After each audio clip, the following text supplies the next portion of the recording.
All right, well, should be able to finish off this one today. Oh, where's my thing? All right. And I have American Krogan here. How's it going, Krogan? It is going. How are you doing? Oh, pretty good. I know when I first started this game, what feels like months ago, because it was months ago, you were here with me, right? For the first couple ones?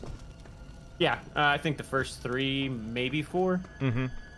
Yeah, because this is like 11 or 12, and, you know, I'm only streaming this game every Wednesday, so, you know, 4 episodes is a whole month. I got the trash can. It's been interesting to play the game through. Nero's here, Eric K, cool guy, Ando, how's it going, everybody? So, the leader of the anti-transhumanism stuff, in the last episode, he released a sort of virus into all of the people who are augmented, and they all went crazy. You know, he was sort of saying on some level, like, hey, inevitably, this is all gonna be a disaster. So rather than wait until every single human ever is augmented and for that disaster to come, let it come now, right? Let people build their distrust of augmentations and transhumanism now with a more minor... The lockdown's disengaged. I'm heading back to the hangar to see if those blast doors are open. Have you been able to raise anyone? I'm picking up several glimmers, but there's too much interference. I think you're on your own, Jensen. Careful there, Francis. You almost sound like you regret that. Yeah, so he's, you know, like, do the minor tragedy now rather than the major tragedy later. So, like, that's how he ended up being the villain, right? Go ahead. I was going to say that, you know, not that I was present for all of this, and I don't remember the story that well, but just from the way you described it, it's sort of, you know, from the writer's perspective, I suppose, and from, you know, anybody, from most of the audience who was playing this at the time that this came out, from their perspective, that just shows how villainous that anti-tech, anti-transhumanist guy is, because he didn't wait for a disaster to come. He just assumed that there would be one, and then he brought about a disaster himself. So it just sort of like, it's sort of like what backfired. Like, okay, like with Ted Kaczynski, there's a lot of ideas that Ted Kaczynski had about various things that were fairly legitimate ideas, but because of what he ended up doing with the mail bombs and all of that, a lot of people won't take any of the things that he's ever said or brought up about technology seriously. And he's not the only one who's brought up any of that stuff. There's a whole lot of other people. But, you know, people just have a tendency to associate the violent acts and the terrorism with the ideas, and then they just have a terrible time separating the two. Right. So, the basic point there... I don't know, I might have to adjust the game volume. I think the game volume might have been a little too loud to understand you. But, I mean, the basic point you made there is that the actions invariably in the mind of the public, the actions of the supporter of the idea and the idea are almost inseparable. So if this guy has a good idea, but he causes a tragedy to push this idea, the idea is tainted. It's like a poison pill for the idea forever. Yeah. Or, I mean, at the very least, it's very, very difficult to undo the damage in the public's mind by that. Very, very difficult. And that's one of the reasons why nobody should be engaging in any kind of thing or activity that could damage a lot of these ideas. So here we are gunning down some of these transhumanist people that have been driven insane. I don't know why, but like if they touch you, you can't move. I just encountered that now. Is that a bug or is that an intentional part of the game? I'm pretty sure that's intentional, but okay. What I do feel like saying is that's a pretty cool gun. Yeah, I liked it. I mean, so it's one that I've been dragging around the whole game, the heavy rifle, and every kind of upgrade I've got, like the laser sight and ammo capacity upgrades, I've just dumped in this one over and over and over. That's how I've been doing it. What's going on Yeah, I here? mean, just you're mowing down all these people, and again, like all the audience is gonna think is, God, that anti-transhumanist guy is just a terrible person. Look what he made you do. Mm-hmm. All the ideas are gone now. Yeah. Well, I mean, I think for someone listening to us talk about this, they could say, well, you know, certainly in this world, the guy also made some good points, right? I mean, he did the bad thing, but he also made some good points. Yeah. You know, these Tai Young Medical and these major corporations sort of abused the public through the way they distributed these transhumanist technology, and, you know, it's not all good for everybody, and there really is bad things happening in the world because of some of this. Now, some of that, though, is, like, very contextual. You're the one! Oh, see, they're all going crazy in here. But, like, in this world, you have, like, the neuropazine. So, once you get augmented, you're sort of, like, addicted to this drug. And they're, like, exploiting the public by making them pay exorbitant fees for a drug that they can't go without now that they're augmented. Let's see here. And that's true. That being said, you know, like, that's not a, that sort of situation is not a, real sort of general criticism of transhumanism, right?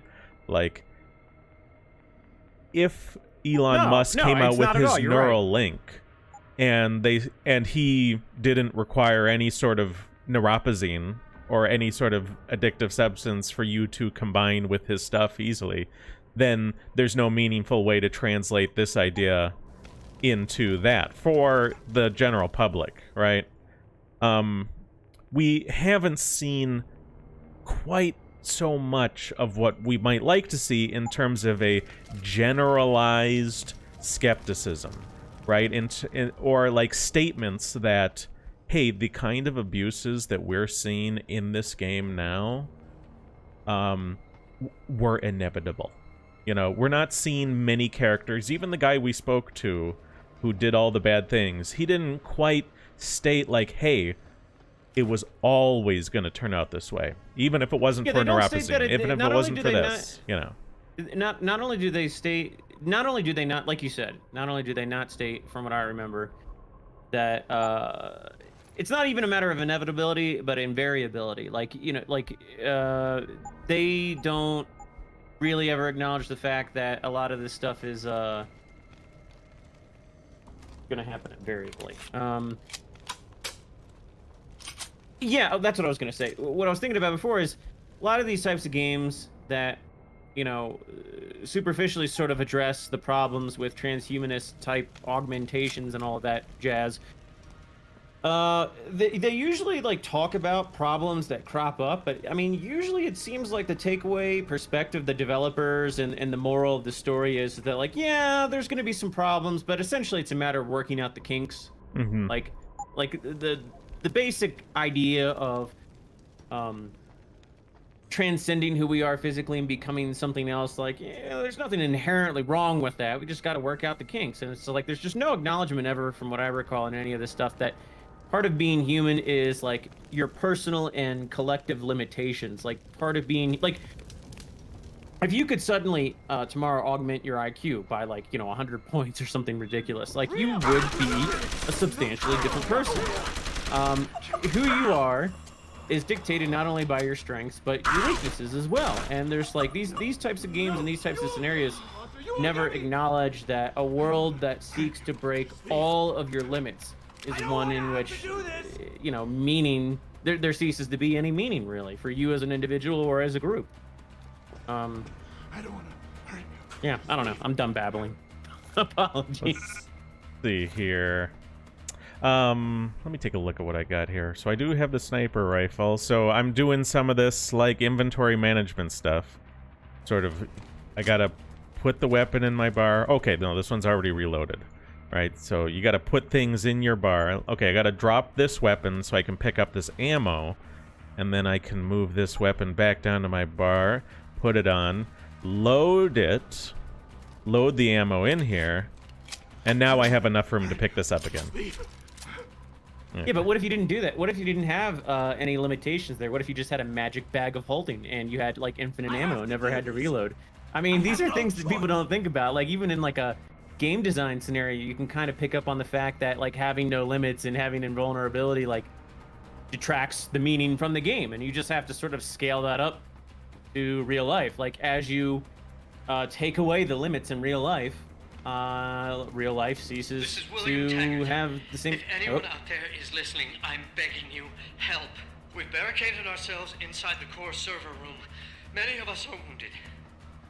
Please, save us. Please, save us. So, I believe that's another sort of anti transhumanism guy, but I think he's more like the gooder side of it, maybe. Well, I mean, so this game came out in 2011, would have been a year after Mass Effect 2. I mean, this and Mass Effect 1, all I'm saying is there is some not very fun inventory management systems to Mass Effect 1 and this. And you don't see some of those systems that have persisted to the modern day. Like, I think Mass Effect 2's inventory system was a little better. Okay, are these ones gonna attack me? No. No. Who are you? You know, I know a lot of people who like this game's inventory management system very much reminds me of Resident Evil inventory management, and a lot of people really like that. I don't think I like it in this game, but for whatever reason, I do like it in the Resident Evil games. I like that sort of spatial style, because you know, it's a good way to digitally mimic like real life limitations on like how many guns and how many things you can carry. You know, like in a game like Fallout or something like that, it's just a weight limit, and so like, you know, you have like, I don't know, 200 pounds or some magical number, some arbitrary number, and like you can carry like a minigun and a rocket launcher and all this other crazy stuff on your physical person, and that's just, it's really absurd when you stop and think about it. So I mean, in a game like that, I almost would prefer there to be some kind of some kind of inventory management system that's similar to this, or attempts to mimic the limitations of real life space. Well, I mean, I don't think everything needs to mimic real life space, right? No, it doesn't. No, it doesn't always. That is true, but in those, like, I don't know, something. I guess everybody has their pet peeves, and for whatever reason, that just really bothers me. Like, I don't like the idea of having in my virtual person's inventory like a minigun and a missile launcher and like all this other stuff. It just seems really absurd.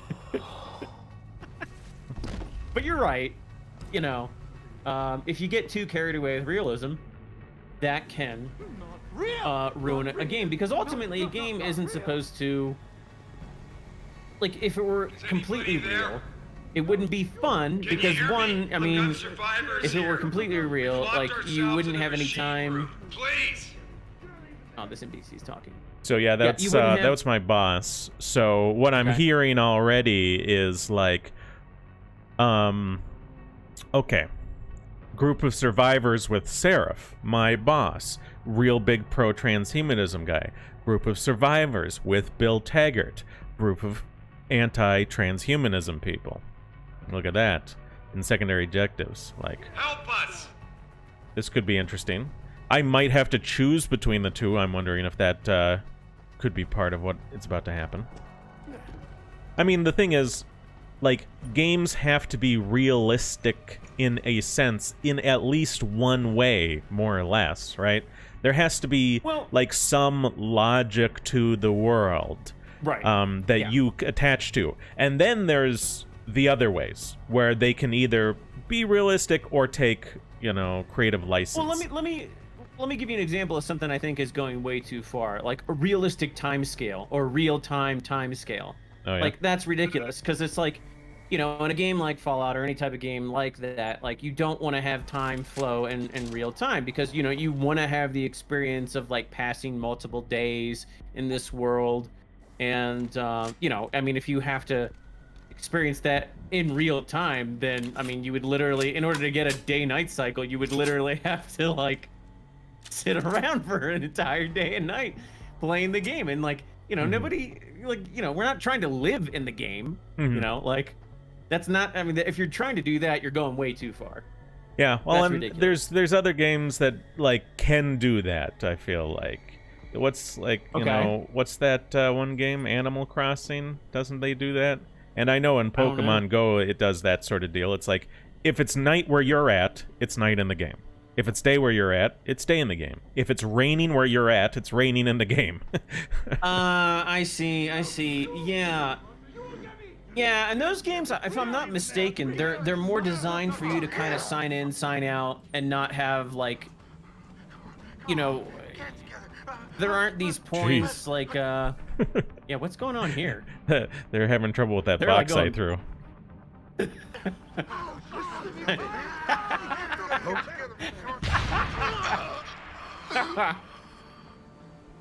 Well, yeah, so, like, Oh, man. those games, well, like, you pass a day by passing a real-life day. You don't pass a day by having to rack up 24 hours of playtime or something ridiculous, right?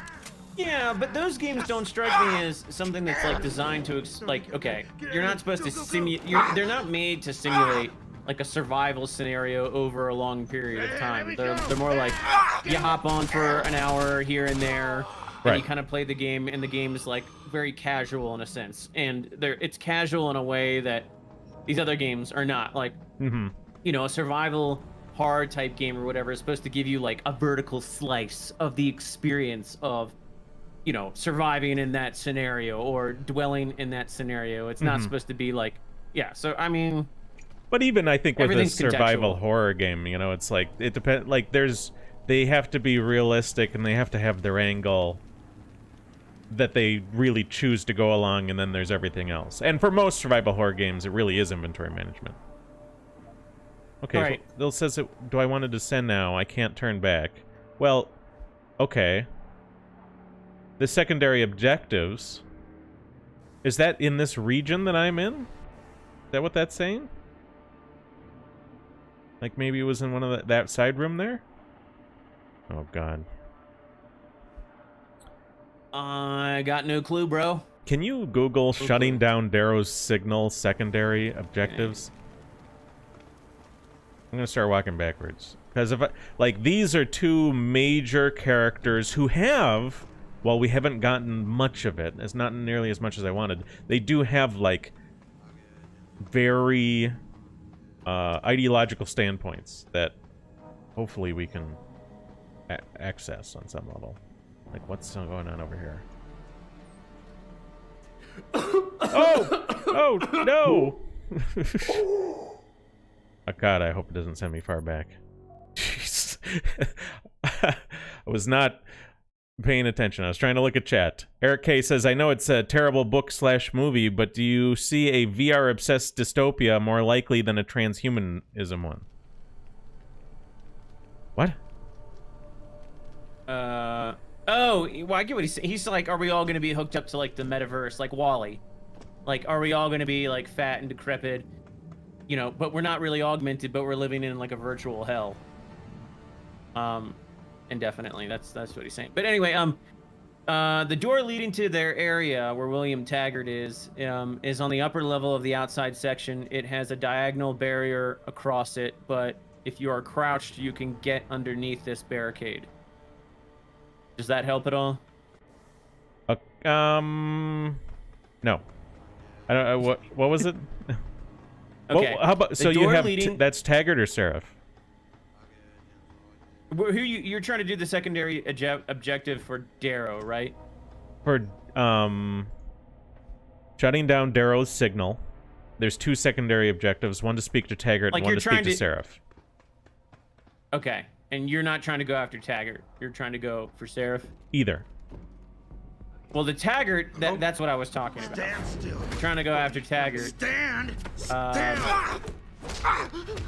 Yeah, you can reach Taggart by going into the server room and fighting your way through, or sneaking through by climbing onto the servers.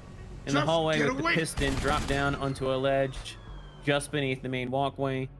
Following this ledge will take you to a vent that opens up into Taggart's room. I can't hear anything with all the noise. I think...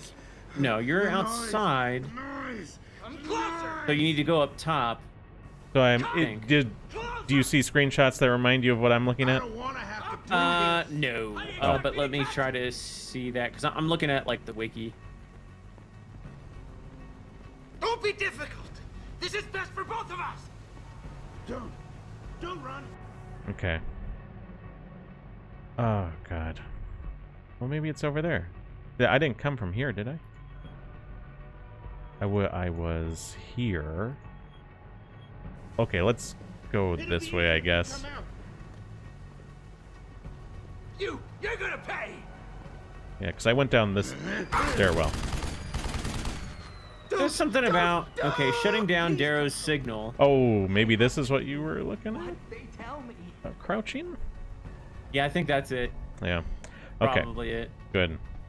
Because we need to speak to these people. If there's any sort of ideological importance that they're going to put in the game, now would be the time. This looks like a data center, raised floor Yeah, this space. is a server room, yeah, so you can fight your way or walk above on the catwalk. Oh.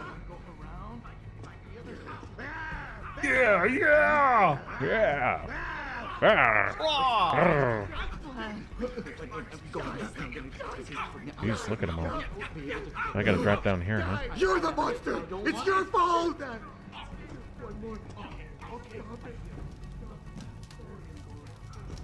Take a look at the map while I'm here. Okay.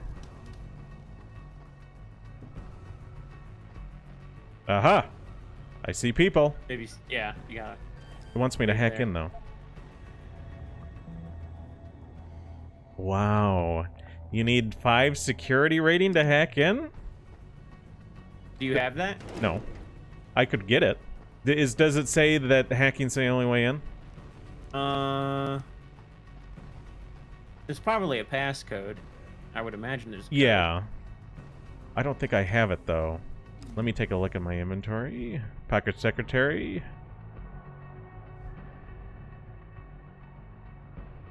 This isn't it, right? Oh, Trudeau's dressing room? This doesn't look like a dressing room.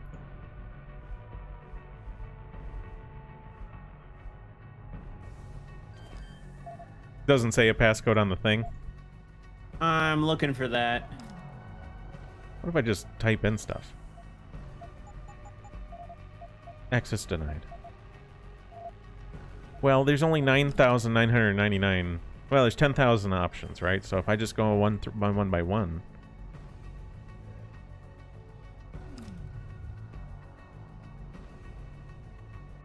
So here's part of the game too. It reminds me a lot of Cyberpunk in this sense. Krogan played through a Cyberpunk on his stream, and I was there. We're playing through this on my stream. The game developers and the sort of setting writers may have intended on some level that this... Can you punch through the wall? Are you able to do anything like that? Like, do you have I enough could strength to probably punch add through? that to my character. Okay. Because I'm talking about that right now. that's one option you can have here. Yeah. So here's the deal.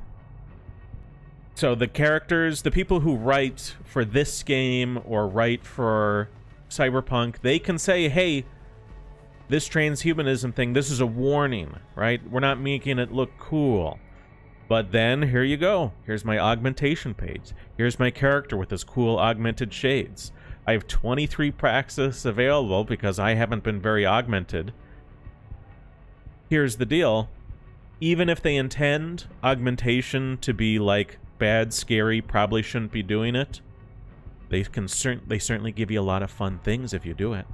The game will be more fun if you get more augmented. You know what? I agree with everything you're saying, but the other thing too is it kind of ties into the sort of dichotomy, like, well, the West shouldn't engage in like all this AI building and whatnot because, you know, and you list all of your reasons, and then, oh boy, here we go. Hey, folks. But I like how they don't react to you punching your way. Here's Taggart. So this guy is anti-transhumanism, but I don't think he at all approved of or thought this was going to happen, right? Here we go. Mr. Jensen, please. Please put the weapon away. You won't need it. Oh. Okay, well, it looks like the game already put it away from me. Ooh. Mr. Jensen, how ironic that you should be the one to save us from the monsters out there. Monsters, Taggart? You mean people. Augmented people who've lost all control, lost their reason. Isn't that supposed to be my line? Unfortunately, it seems your esteemed Mr. Darrow decided to appropriate my point and turn it back on me. In madness and in blood. He has betrayed us all. So you finally admit it. You are part of this, after all. You have been all along. It would be pointless to deny anything now, but despite what you think of us, we never wanted augmentations outlawed. All we've ever sought is regulation, rules governing how the technology is developed, and laws that ensure it's used for the good of society. You've raised society above humanity. So who gets to make those rules? Men with wisdom, strength, and tenacity to know what's right. Proven leaders who distinguish themselves like you, Mr. Jensen. You've certainly earned the right to be one of us. All you have to do is take it. I'm not looking for glory, Taggart. Just remember that without control, there's no room for freedom, only anarchy. You were a policeman once. You know the importance of order. I know there's a difference between order and slavery. The biochip wasn't supposed to force people to do anything. It merely limited powers so that people couldn't go on killing sprees like the ones taking place right now. Amazing how well that worked out. Say what you will, but I know that some part of you agrees with me. Absolute freedom is no different than absolute chaos. Society needs boundaries if it has any hope of surviving. And you, Mr. Jensen, can be the one to give us that hope. Shut down Darrow's signal. Then help me get a message out saying that an accident at VersaLife contaminated the world's neuropozyne supply. VersaLife? And what if I decided to blame the Illuminati? The Illuminati is just a name to get rich financiers to invest more money. Besides, do you really think the world will believe in some 18th century conspiracy theory? Do this for us, and you'll ensure a future for mankind, all of mankind, augmented or otherwise. The future Hugh Darrow offers doesn't allow for both. Let me think about it. Okay, so just as I said, we would probably end up in a situation where we had to choose between supporting Taggart and Serif, maybe even other options. Do you know where it says I can find Serif? For the other secondary objective? It's not in the same area, right?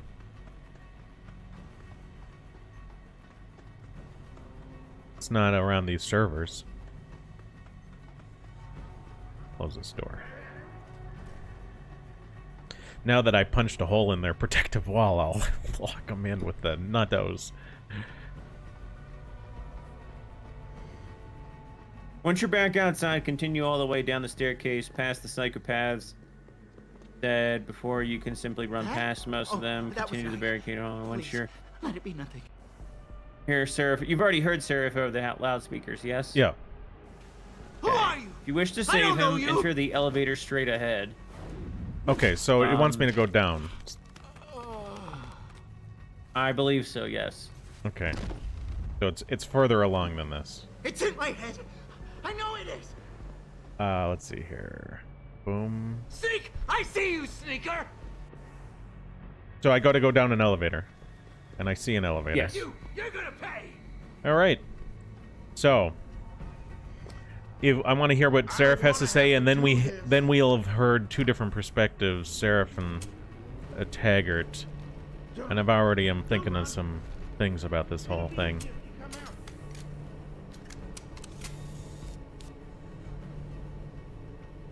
Am I going somewhere? So what does it say to do after you go through the elevator? Exit from the elevator and continue down the hallway. Pass through the double doors and you'll enter a processing area. A bunch of crazies are hanging out near some red fuel barrels. A simple bullet to these barrels, will take care of them. Otherwise, you can run past them. Yellow generator down the stairs to the lower area of Section B. Okay. Yellow generator downstairs. Oh. Okay. Let's get rid of these guys. Bunch of maintenance workers or something. So I'm in Section B. And he's around here somewhere, huh?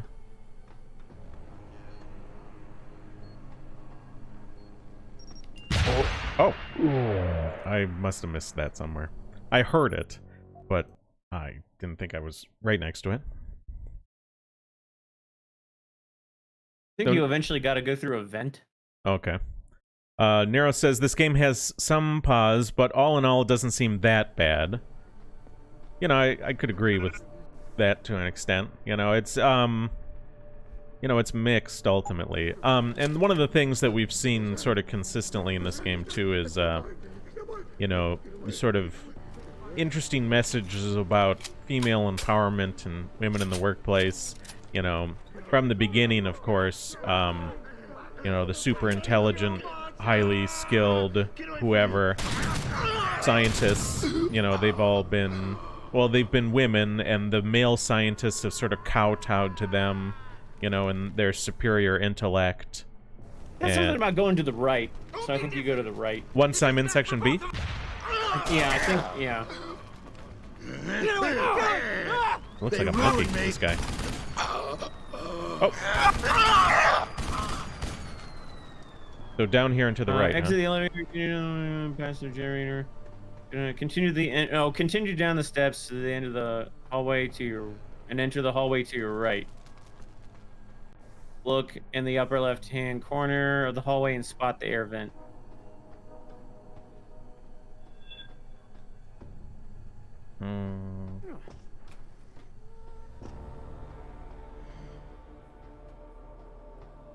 Rats. Just get away from me! Got some crazy room here. I don't think that's it. I wasn't looking at the screen when you were, This some sort Yeah, of... I think you gotta go back. Okay. So I see machine room pointed, and I know he said something about a machine room. Gosh, I wonder... Any I think when you entered the double doors, instead of going down the steps there, you should have gone to the right. Here's a vent. Oh yeah, it might be it.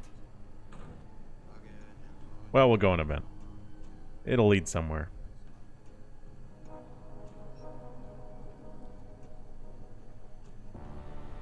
Hey! There he is! Yeah, here we go.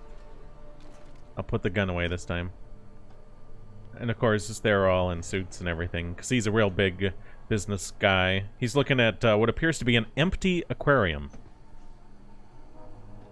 It says LS12. In the metaverse, though, nothing is empty. Adam! Oh, thank God you came. I've got wounded here. We'll have to move them first. We can't move anyone yet. Not until I get to the base of the station and shut down Darrow's broadcast. What? Why? The chaos you experienced here, it's everywhere. The Illuminati created a biochip that stops people from using enhanced abilities, and Darrow turned it into a kill switch. Oh my God, you... We gotta fix this, Adam. If people realize what's happened, if they believe augmentation technology created this chaos, they'll ban human enhancement research forever. And that would be a bad thing. Yes, it would! Don't you see what's at stake here? Ever since man first crawled out of that ocean, we've been striving to be more than we are. Augmentation technology is just the latest, greatest step on a very long road. But we've barely scratched the surface of its potential. We can't let fear stop us from continuing. That's your belief, Serif. Not everyone shares it. But you do, Adam. I know it. And if we work together, we can really make a difference. We can improve the lives of everyone, but only if we fix this. Go on. We'd have to get a message out after you shut down Hugh's signal. Tell the world Tell them the Humanity Front did this. That their doctors created a virus that only affects augmented people. You mean lie? It'll give us time, son. Time to figure out how to destroy the Illuminati's biochips and move on. And what about the people who've been hurt by this? Don't they deserve the truth? I had 'em. If we want the freedom to become more than we are, we can't be blinded by a misguided morality. Some people will be left behind. It's reality. It's evolution, son. Right. Evolution based on my DNA. Please, son, you have to stay with me on this. I'll think about it. I didn't find that convincing at all. No. Like, and not even like tempting. Like, it was just terrible. Well, and the Jensen, our main character, I don't know. Did he seem to you to be more amenable to Serif than Taggart? Well, right off the top of my head, I'm gonna have to say that I think the game has done, in the presentation of these two, it seems to have done a very bad job of presenting Serif's side and making it palatable, or more palatable, one more palatable than the other. In terms of, like, was Jensen more amenable to one than the other? Well, I mean, he I said don't go know. on to Serif, but never. I don't Yeah, recall him saying that to that's Taggart. It just seemed Yeah. to me like from the gamer's perspective, my character seemed more amenable to that guy. But Well, I think at this point, I mean, you know, you started with Serif. You know, you've built up this relationship with Serif that you haven't with Taggart, as far as I know.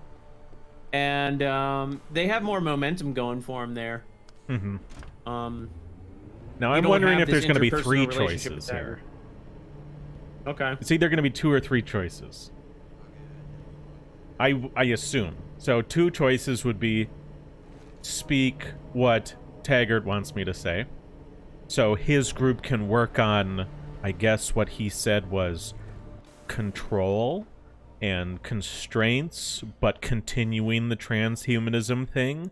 And then Serif, which is sort of an unrestrained transhumanism. Both of them represent, ultimately, not a real opposition to the continued augmentation right. of the human race. If there is a third option, it would be something that would appease Hugh Darrow and actually be anti-transhumanism. So I think on some level, if this game, if we can say it's got an anti-transhumanism message, it's got to at least have an anti-transhumanism ending. Because if it doesn't, then it really doesn't. Right. So I'm interested to see the ending. I've never seen the ending. Don't spoil the ending in chat. We're going down.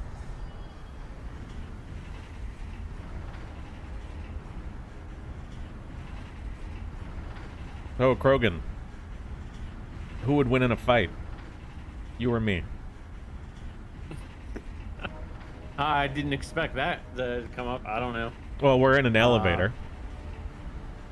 And you're a We're in an Krogan. elevator. Oh. Yeah. A Krogan versus an Adam Jensen. I don't know. Yeah, sure. Um.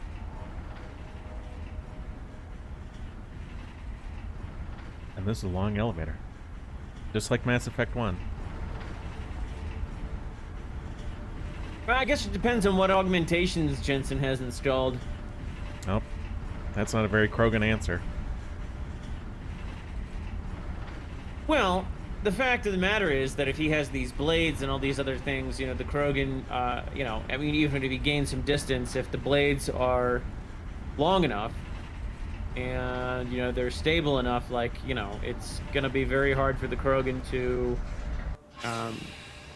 get Jensen on the ground without getting stabbed. Although, you know, Krogan would probably kill Jensen, but maybe die afterwards. Even with all those redundant organs. Well, it depends on, yeah, well, I mean, it depends on where he gets stabbed. Ooh, You know? heavy rifle ammo. Energy pack. You know, I would say that, you know, being autistic about this, the Krogan stands a pretty good chance of killing Jensen and surviving. Yeah. I don't think Jensen walks away, point blank. Nero says Krogan What would the destroy embargo. I don't know. All right, here we are. We're at the bottom. I assume this is going to be a boss fight. I don't know what the boss would be. Oh my god. Maybe Water pressure nominal at 173 psi. Oh, is this going to be the gal? Online. I feel cold. Drones 1 through 3 within operational parameters. I don't remember. Drone 4 disconnected. Let me go. Processing. Oh God, please help me. I'm scared. Core temperature stable. There's the gal. Processing. Reed, Sal. Dr. Reed. Oh, no, What are no, you doing? sorry. Different girl. Connecting to Panchaea's Hiron project, Mr. Jensen. The most advanced quantum computer slave to the human brain, and the closest to perfection we'll ever achieve. I'm going to use it to hack Darrow's signal and rework the message to our benefit. Our benefit? You mean the Illuminati's?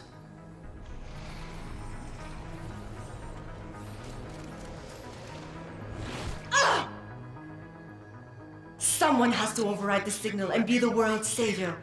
And let's be honest, neither of us would trust anyone else to fill that role. Computer, begin EEG sync. EEG? Pain. Syncing Encephalo beta and waves cardiogram? at 40 cycles per second. Electroencephalogram? Something like that? Please, let me sleep. Incompatible master-slave chip detected. Alert. Unable to transfer control to Alpha Pod. The system won't recognize my chip. Neural systems offline. Rerouting control of EEG I net can't to control medical Iron. AI.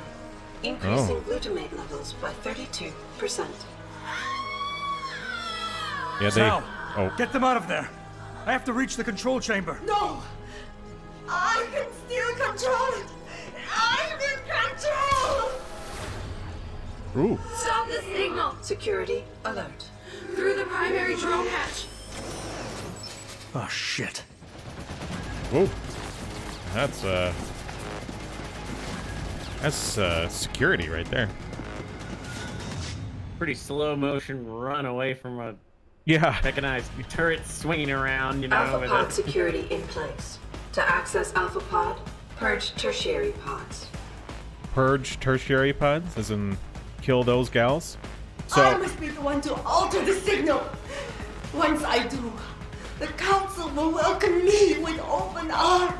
you can see those going around. God. No! Protect Mother! Stay away! Stay away! So they've augmented these gals. Basically, they were doing mass human trafficking, abducting people, and using these gals. I don't know why women. Well, down, I'll Jensen. mention why in a second, but More. I'll do it, Mother! Just don't so it says hurt purge. anymore. Just no more pain. Please! These get away from gals us. have been used. Security measures are sufficient. Insufficient. I think that's what I needed to do. Huh? Once the weight of their gaze touches Yeah, you, so these gals have been no used as. escape. Oh, maybe? Diagnostic error in system. Like Iron is weakening. Rerouting connection. bio-computational fodder, Regaining right? control. They're running the. I must. System failure. Reroute Like- error in system. Like these gals there, they got. Do you see where honor and they ambition talk a lot lead here. you? To a whole Yeah, I mile always hated deep in in the games when ocean. they like combine too much action with too much dialogue. It's like don't have those two things overlap. You know. Diagnostic warning. So these gals, they had their whole sort of like I don't like it here. brain and maybe spinal cord put in these sort of pseudo bodies. They had everything removed in terms of their legs, their arms. They were just torsos put in these things. I mean, it was Tertiary brutal. pods are offline. And I think part of the reason they Primary used security measures disabled. Power surge detected. It appeals to the male Electrical charge protective above mind, normal you know, levels like and rising. women are Preparing for discharge. vulnerable, must protect, and yeah, that's what I was gonna say. I think the reason they made them girls is because the young male gamer instinctively feels like that's a big deal. Same reason Ken Levine made little sisters and not little brothers. Yeah. Whoa! I wasn't expecting her to electrify the room. I don't know how long this is going to put me back. I also don't know if I should be destroying those little turrets or how I could do that. Most of the... I must be the one to alter the The signal. hole I can punch in the wall. Once I do, the council will welcome me with open arms. Oof. Warning. Okay, let's get this going. You gotta heal. Well, that's like, you know, you stand around and then the health points come, right? Rerouting connection. Ah, I see. Right. It's one of those games. I must. Reroute complete. I'll do it, Mother. Just don't hurt it anymore. Stop. Error in system. Rerouting Now, connection. I'm killing these gals because I don't see any other option, right? Oops. Got the robots up there. Like, when I open this, I don't see anything like press Q to rip her off the thing or whatever. As far as it looks to me, the only option, like, I can't press Q here or anything, which is normally used to, like, knock people out or whatever.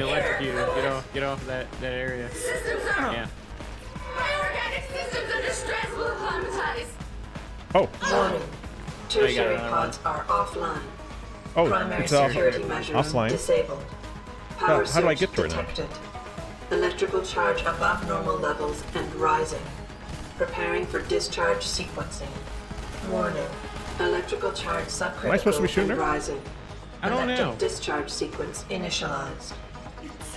Try going up there. Happening. Haran is compromised. No. There you go. Wait. It's initiating emergency protocols. Oh no! I hate those You little don't know robots. the resources they have at their disposal, Jensen. Despite your special genetics, you have been in Oh, over no. your head the whole time. So I think Initiate the... dissipation protocol. You see, there is no way you can defeat the system.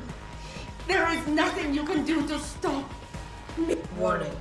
Electrical charge subcritical and rising. Halfway to discharge sequence. So the electrical charges, it looked to me like they were sort of rotating around the room. Yeah, it's like over there. Primary pod compromised. Secondary security measures activated. I'm not sure what I'm supposed to be doing. Can you look this up? It's not obvious to me if there's anything I can do. You still cannot reach me, Jensen. There are too many contingencies built into the system. You and I have both failed. Okay, so she's saying I can't reach her. There's too many contingencies. So now what? Because I can't shoot her, I guess. I mean, this doesn't do anything. Oh, I guess it does do something. Oh, and now my gun's overheated. Come on. Jeez.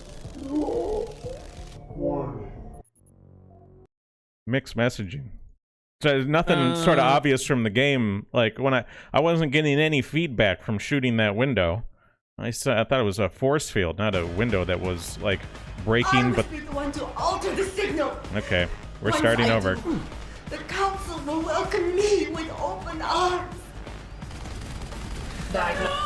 Error in system. Haran is weakening. Rerouting connection. I am regaining control. I must. Stop! Error in system. Rerouting connection. Reroute complete. Well, we're getting good at this first part at least. Mother, just don't hurt anymore. Please work button. Please keep him away from us. Security measures are sufficient. Sufficient. System failing. Part 1. Oh God. Safety purge. Once the weight of their gaze touches you, there is no escape. Oh no, got the robot here too. Warning. Tertiary pods are offline. Primary security Get measures electrocuted. disabled. Yeah. Power surge detected. Electrical charge I think above it's normal just levels at the bottom. and rising. I survived the last time by standing on this desk. Warning. Electrical charge subcritical and rising. Electric discharge sequence initialized. Well, see if we can get up here. It's happening! Harun is compromised! No! Wait! It's initiating emergency protocols! Ah! You don't know the resources they have at their disposal, Jensen. Oh, come on. Despite your special genetics, gotta shoot a lot of this glass. But yeah, so it's the back there. Initiate dissipation protocol. There is no way you can defeat the system. Oh no. There is nothing you can do. Oh. That took a while. I can't take.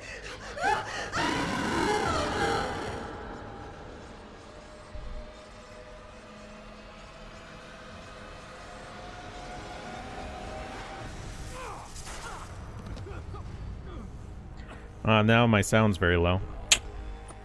Yeah. I mean, the action sequence was so loud by comparison. And I mean, that was a big explosion, and it was still very quiet. Alright. Well. What did we learn?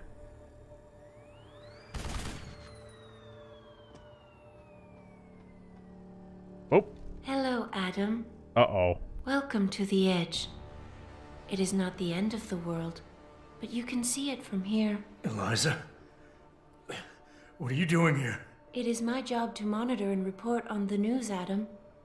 Before Darrow smothered everything with his signal, the whole world was tuned into this place, including me. The broadcast. I have to stop it. I know. Please, come closer. Am I Do gonna you have... know where we are, Adam? Oh, two options it looks like. We are at the fulcrum point, when society lies in the balance. Hugh Darrow hoped to tip the scales one way, by telling the world everything you already know. About the biochip, the Illuminati, everything. He believed knowing the truth would convince mankind to abandon research into human enhancement technologies forever. It would certainly give them reason to fear it. Indeed. Darrow's confession is ready to send. If you want, I can wideband it across all media as soon as you shut down the signal. Everything you worked so hard to uncover will be exposed. But only if you deactivate the broadcast using this control. However, if you desire, I can alter Darrow's message. Conceal the creation of the biochip while putting in new content. Content blaming the humanity front, like Serif suggested. The organization has already admitted to harboring terrorists. It would be easy to convince people they turn to biological warfare in a more desperate attempt to get rid of augmented people. But why? What would that achieve? In time, it could shift the focus of hatred onto people whose prejudices are seen as too extreme, leaving corporations free to experiment with human evolution as they desire. But if you want me to perform this edit for you, you must disengage the signal and activate the video edit function from here. Alternatively, Darrow's message can be adjusted to erase all mention of the power group known as the Illuminati. I can report that lack of proper regulation allowed vast quantities of neuropozyne to become contaminated prior to reaching the market. Taggart's preference. You think the world will buy a made-up story about neuropozyne poisoning? You might be surprised by what people believe. I can convince them. And having experienced the negative effects of corporate negligence firsthand, a majority of people might force the world to place harsh restrictions on all human enhancement research. But only if you disengage the signal and activate the video edit function from here. Of course, there is another option. This passage leads to Panchaea's pressure regulation controls. Destroy them and the installation will cave in on itself, overwhelmed by the weight of the ocean pressing against it. Everyone inside the structure will die. That's a solution? No one will be left to tell the world what happened, Adam. Nobody will be able to spin the story. Including me. The choice is yours. Do you believe you have the wisdom to choose an appropriate future for mankind? Or do you trust mankind to find the answers on its own? Now, of course, what she said there you know, she's saying, well, I can spin the story whatever I want, or no one could spin it. Well, if I Somebody just leave it outside of up here is to gonna everyone spin it, else, yeah. it's still going to get spun. It's always going to get spun. Don't believe that it won't get spun. It's interesting that you'd have a bunch of gamers play this, and they'd see this sort of manipulative media, pushing messages, changing humanity's perception of certain events, and then some of them really do go watch the news today and believe it's real. Yeah, right. Okay, I thought they'd have 2 or 3 endings. Well, and here they have 4, I guess. The other one of just like, I don't pick an option, right? Krogan, I think the option's obvious, isn't it? I mean, of the 3, I'd pick the Taggart guy. Really? Yeah, I think so. I mean, I kind of dozed off a little bit for the beginning of the part here because, you know, I'm pretty tired. Oh, okay. Maybe, you know, let me know what you're thinking, and maybe I'll change my mind. So I think maybe you just misunderstood something about the whole situation. So you got Serif's message, which is to blame the not anti-transhumanists so that corporations can direct human evolution via transhumanism to however they want. Taggart is wants the Illuminati to stay in control and a highly regulated transhumanism to progress. And then Hugh Darrow is potentially create such a distrust of transhumanism such that anyone engaging in it could get the public's ire, hatred, and even violence against them for that. Yeah, I'd go with that. If you do this, the unadulterated truth in Darrow's confession may well convince mankind to cast all science and technology aside, to ensure that future generations grow up free and whole. Are you sure this is your choice? I hope you all heard that. Let me say no real quick. Let me think about it. Let me see if she'll say it again. I'm gonna pump this audio up.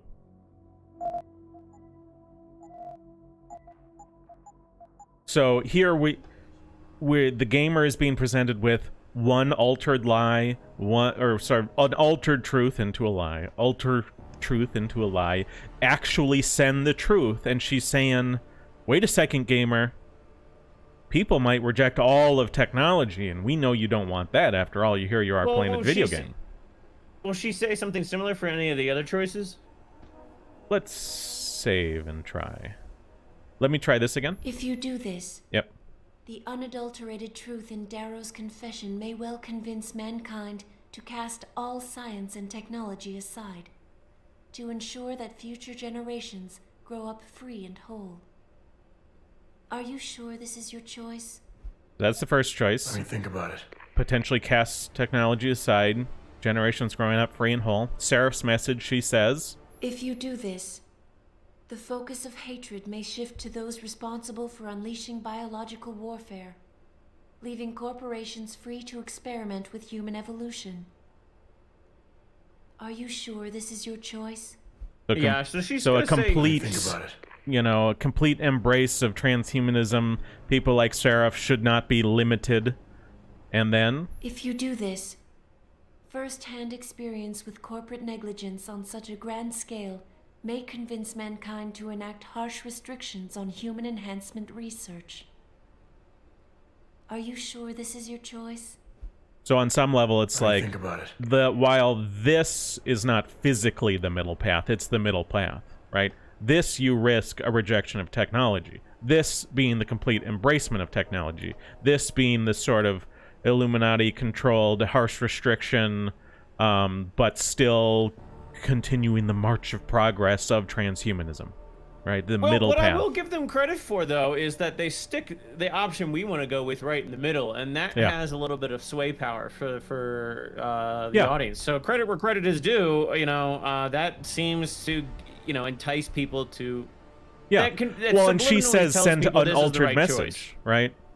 She says that this is going to be the truth. If you do this, the unaltered truth, or in Darrow's unadulterated. confession may well convince mankind to cast all science and technology aside, to ensure that future generations grow up free and whole. Are you sure this is your choice? Piers Taylor, in chat, quotes Eliza. He says, "You might be surprised what people will believe." Yeah, Exactly. right. We're saying yes. So be it then. So be it.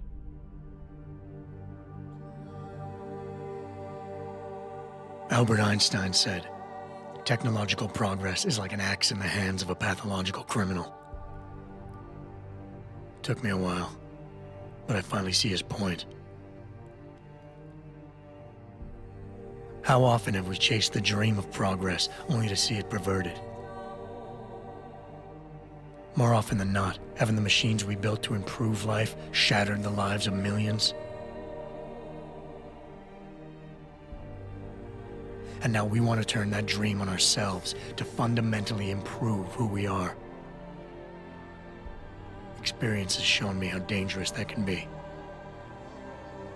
When faced with difficult choices, sometimes I considered human lives and suffering, but other times, my own interests were paramount. Did I always do the right thing? Or did the presence of an easy answer lead me astray? Technologies are invented to make our lives easier, not our choices. The problem comes when we forget that.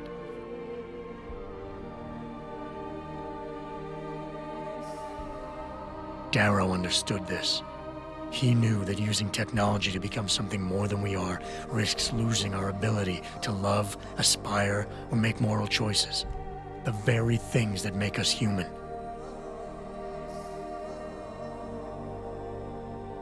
It also risks giving some men the power to make others what they choose, regardless of the cost to human dignity.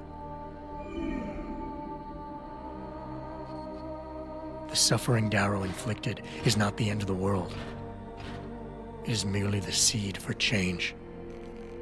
And change never comes without pain.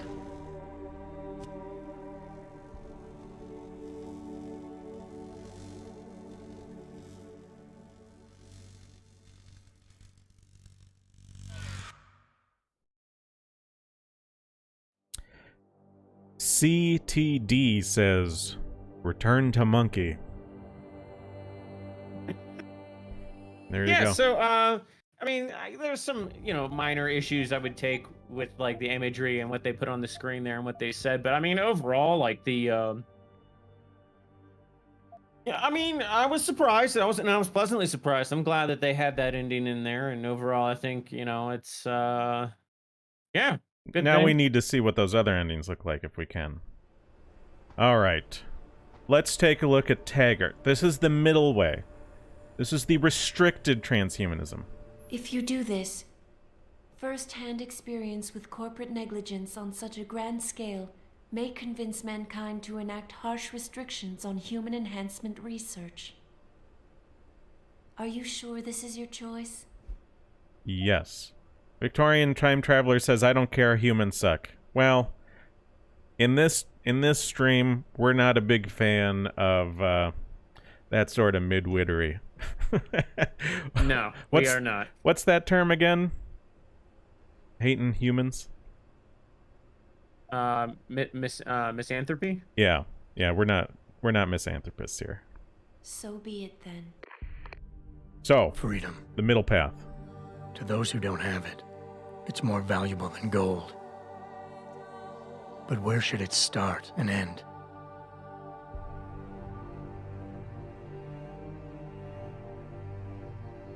We humans often think we have the right to expand, absorb, convert, or possess anything we need to reach our dreams. But time and time again, hasn't this led to conflicts with others who essentially believe the same thing? Morality is supposed to keep us in line, but I can't always say it's effective. Looking back at the challenges I faced, sometimes I made an effort to spare lives, to use the tools and resources around me in ways that might benefit all. But not always.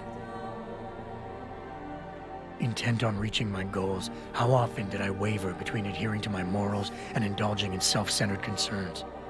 If I fell, was it because I didn't care? Or because I lacked the strength to go the extra mile? That's what Taggart is so worried about. He's not afraid of freedom. He's afraid of the chaos that ensues when individuals have nothing but morality to constrain them. He wants us to regulate human enhancement technologies because he fears all that power, without limits, without guide rails, to keep individuals from abusing it. Absolute freedom is no better than chaos. Society needs laws and regulations to protect it. So if the men and women behind Taggart need to work in the shadows, pulling strings to enable us to head in a safe direction, will supporting them be all that bad? If they're as wise as Taggart says, how bad will their leadership be? That was not a good image to put up there. Tony Blair. I just hope they stand by what they say. Okay, interesting. So that's the pro-Illuminati middle path. Now, skip that. Load. We'll do the Serif, and then we'll see about trying that fourth option, just to see what he says. The indecision. If you do this, the focus of hatred may shift to those responsible for unleashing biological warfare, leaving corporations free to experiment with human evolution. Are you sure this is your choice? Yep. So be it then. Serif was right about one thing. It's in our nature to want to rise above our limits. Think about it. We were cold, so we harnessed fire. We were weak, so we invented tools. Every time we met an obstacle, we used creativity and ingenuity to overcome it. The cycle is inevitable. But will the outcome necessarily be good?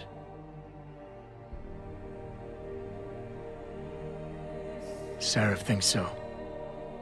But I know how tempting it is to put your own needs in front of others, especially when desire gets in the way. These past few months, I was often tested. And even though I managed to show concern for people on several occasions, I also caused them injury often enough. Consumed with a desire to succeed, I found it easy to abuse power and resources when I wanted to.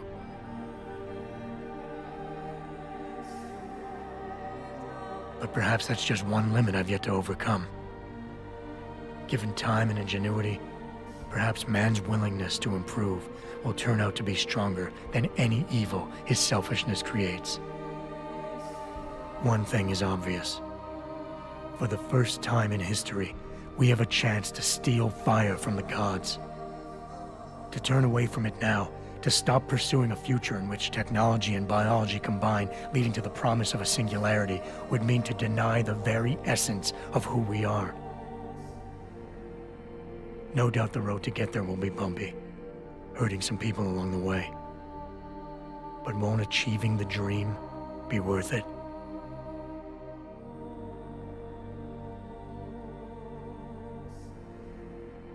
We can become the gods we've always been striving to be. We might as well get good at it.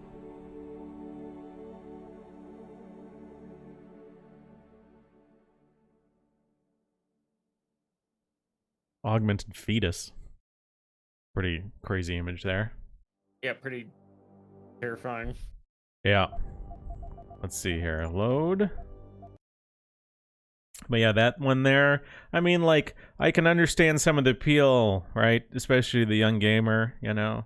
This idea, like, for a young man, the idea of, like, pushing forward more, pushing, you know, trying to achieve the goals, achieving the dream. No limits. Well, and I don't even think the limits there, I mean, it's just, like, surpassing what was a prior limit. Even if there are limits, it's, like, the idea of you push to be better, right? It's a good idea, and it's an idea that's very popular, although I don't necessarily think all these things we're doing, if you think about it, are necessarily better. They just were deemed that way. Let's go ahead and see if we can collapse this whole place, and what'll happen if we do that. Here it is. If you do this, the world will be left with questions and may never reach a consensus. Are you sure this is your choice? Now, I would say on some level it's like, who is going to be likely the most successful at spinning their message? The people with the most power now. So I don't see how this won't be ultimately a win for Taggart, the Illuminati, and all that stuff. Like, if you leave it in the hands of no one, it should really default to people who already have the most influence and power. So yeah, it's not like So, but we'll see what they present to us when we do it. We have little time left, Adam. And might I say, it has been a pleasure.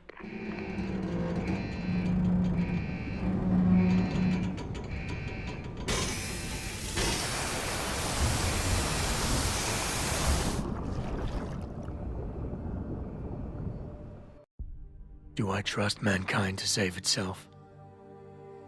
That's what Eliza was asking. The truth is, I don't know.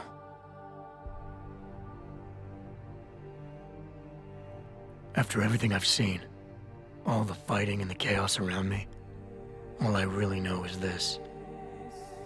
Danger brings out the best and worst in all of us.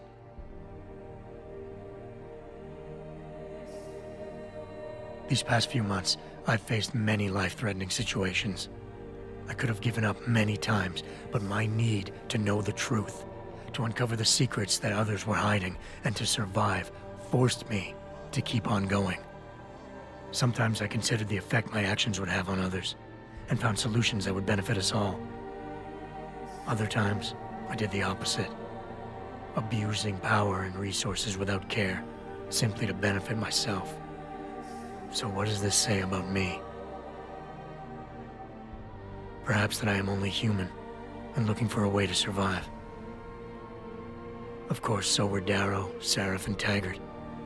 Each of them idealistic men, so caught up in achieving their view of the future, they failed to see the chaos they left behind.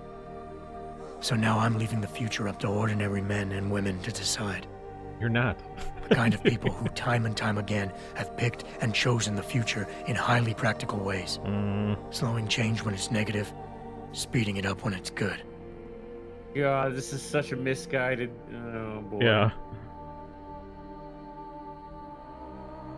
Look at all that speedy change that's happening now with Disney pushing transgenderism of 6-year-olds. But I do know regular men I'm and not women about to let anyone in this leaders. station, myself included, stand in their way. I mean, even if that were true, you stand in their they way, haven't done Adam? a good job. Yeah. All you've done, once again, is given this to the people who have the most power to influence people on what happened here, right? Well, that was something. Wow. I didn't, I was surprised in so far that there was a lot of overlap in the message between all of them. I mean, they were different. The endings were all different, but yeah, like I said, I was just surprised that there was a little bit more. I mean, a lot of the images on the screen were the same. Yeah, a lot of black people, a lot of Africans. I don't know why. Yeah, I don't know why. There's always this like whenever anybody talks about like humanity, in an aggregate sense, there's just like this like artistic tendency to just put a bunch of Africans on the screen, like as if like that is the most human thing you can be, as a little African. Well, they're more human than us, remember? Right. Yeah. Ultimately, I'd say that this game was not stupendously anti-transhumanism, wasn't stupendously pro-transhumanism. It clearly had both. I will say, though, it fundamentally is a game that they wanted you to play and enjoy. Let me go ahead and open this real quick again, just so we can look at it again. Our character started out as human. He became augmented. We played nearly the whole game augmented. many hours, and he's had his cool shades that can pop in and out, and we've been able to do so many fun things by getting augmented. You know, even if the game had some negative things about augmentation, we could influence people and make friends and stealth around and punch through walls and parachute down big drops and cloak and run faster and be silent while running and all sorts of fun things, as long as you get augmented. It was a game that showed you, to a large degree, with more hours than anything else, the possibilities of being augmented. Better eyes. Replace your human eyes with cameras. Replace your human hands with robot hands. You shouldn't have hands anymore. Your human feet that make noise could be instead removed. We could remove your feet and give you robot feet, and you would be better. At the end of the game, I have 23 available praxis. This is part of the reason why I switched over to the easy mode. I was on the normal difficulty for most of this whole thing. Switched over to the easy mode in the last couple sessions because I didn't want to get augmented. And there's no, like, oh, yeah, there should have been a way to... Well, here's the thing, though. And this is what I was trying to articulate earlier. It's like, you know, if we, let's say... we as Americans decide tomorrow that, you know, technology needs to be sort of halted in a sense. No AI, nothing like that. Well, what's going to stop China and these other countries and these other peoples from engaging in all of that? Mm-hmm. Well, in order to perhaps defeat them, we have to engage in it as well. And so there's this whole, like, series of obstacles that you got to confront with that. If you decide that you're not going to engage in any of that, then you leave yourself at a strategic disadvantage. I don't think this game and the developers were trying to engage in that. I don't think they were trying to sort of suggest, well, you have to get augmented in order to beat to beat the competition. Yeah. But you know, none of the dialogue was couched in those terms where it's like, hey, if you don't get augmented, you'll just lose. It was like, hey, here are some fun things like punching through walls. Have you tried that? Get augmented. This is what I want to ask you. Like, it would be cool if the game offered some kind of way for you to go through without getting augmented, and there was this whole, like, maybe you had to suffer more challenges. Maybe it was harder. Maybe, like, there could have been, like, this whole thing they could have done, and maybe they just didn't think about it. You know, maybe just, like, it was a creative short sight. Yeah. I mean, they could have had a faction like Humanity Front, and as you got opportunities to get more and more augmented, you consistently refused and refused and refused. Maybe they'd like you more. Maybe they'd find ways to show up in places. Hey, you want this grenade launcher? And maybe the game was harder for you. Yeah. I mean, you could have, you know, allies based off of your political alignment to anti-transhumanism, and they could provide you their own fun things. Maybe they get a special rocket launcher. Maybe you can have some minions for a mission, right?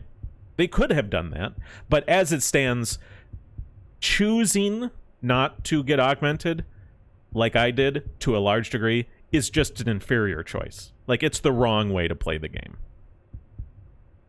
Yeah, you're not... Well, I mean, just clear cut. I mean, and that in and of itself has some sort of, like, ideological... Like, it has some... It overlaps into what I was talking about, but just point blank, the game was not designed for you to avoid getting augmented. Right. Like, if you do that, you are not playing the game the way it was intended to be played. Right. So, I mean, that is just definitively there. There's all these conversations we can have about that. But, yeah. Was not designed to be played that way. Right. Nero says, would be cool if you can get an exoskeleton. You mean like an augmentation, or like a robot body, like a mech almost? Well, I mean, the game's, as far as... Well, yeah, you could have done things like that. You could. I mean, that could have been an option, because then you're not, like, irreparably augmenting or changing yourself.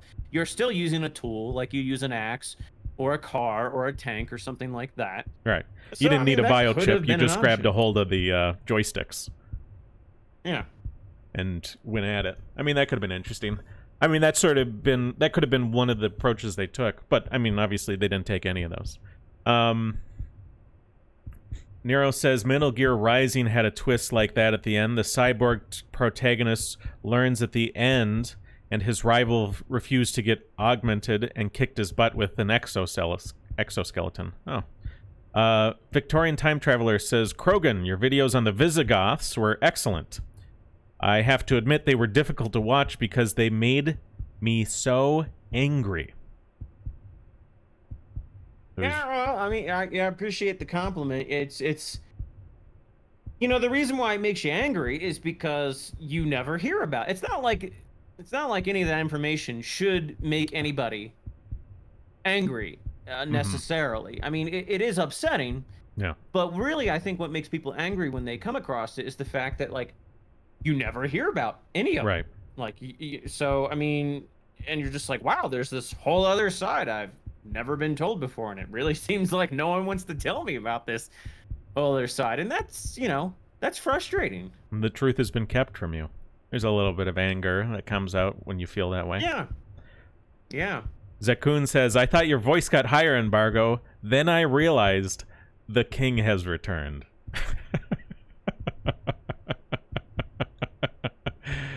King Sisabut. Oh, is my voice higher than yours? I didn't realize that. Maybe it is. I think so, yeah. King Sisabut. I like that. But yeah, I mean, this was this game came out in 2011, and I'd say they made a fun game. They really did make an overall fun game. If you looked at all the other games that came out in 2011, this was clearly one of the better ones, right? Does it have the messaging I wish they would have put in it? Does it have the sort of gameplay systems that I wish it had? No. Is it the worst? No. No. And one of the things that we haven't been talking about is, of course, the female empowerment messages, where it's actually sort of interesting the way game would work out. You know, you have these really smart, intelligent female scientists talking down to their male cohorts. But our main character, of course, we had those girls being chopped up because that creates more empathy in the young male gamer. We have a need to protect women, so when they want to post someone as the victim, they choose a girl because they know we're going to care more if it's a girl. And that's everywhere. I mean, and even our main character had that, though. Like, they took hostages, and we accused Zeke of being especially cowardly because his hostage was female. Adam Jensen did. Yeah, and once you pick up once you pick up on the fact that any piece of media has done something like that, where there's this, like, somewhat mutually exclusive, you know, narrative, you know, where at one end it's just like women are equal to men in every sort of facet, every sort of sense, but at the same time we're going to give them special victimhood consideration. That's in, like, everything, and it's been in everything for, like, probably 2 to 3 decades. Oh yeah. You can see it. I mean, just seriously, go around and look for that pattern, and you will find it everywhere. And it's just, I'm sure you can find it in most modern, like, Disney movies, Pixar movies. You know, female empowerment. She's a Disney princess, but she's a total badass. But you know, we all know partly how bad the bad guy is when he hurts a woman, because that's what really matters. Is, like, you can't hurt women. Like, they should be warriors, you know, but you're especially bad when you fight them. I guess in a weird, I mean, it's sort of blackpilling to think about how ubiquitous that, like, that self-contradictory narrative is. But at the same time, it's somewhat white-pilling because, like, deep down, it still registers that, like, women are different and they do deserve special considerations because, you know, for biological reasons, and for, you know, just for mostly biological reasons, but for cultural reasons as well. So I mean, it lets you know that there is still something to work with. Like, we can still appeal to people and to their sense of you know, that little spark in them that recognizes that women are different, and that spark's getting kind of dim, though. I mean, it's weird how perverted it is. Very perverted, because you may have noticed this. I've noticed if some trans person gets beat up Yeah. and they want to make it more sympathetic, it's the trans girl, not the trans guy, right? It's the Well, one what I in the was going to dress. say is that I've noticed recently with that, that girl or that woman who should have, I forget all the details, but she should have won the competition and she didn't because of the train. Yeah, and the public got really mad at her for saying the things that she said, and so she didn't. I mean, well, I'm not it's sure like... if I think some of that was fake news. I was told I had reposted some of that on Twitter, and apparently some of that was faked. But I mean, I don't remember it. So I'm not sure how much really the public is really fully like.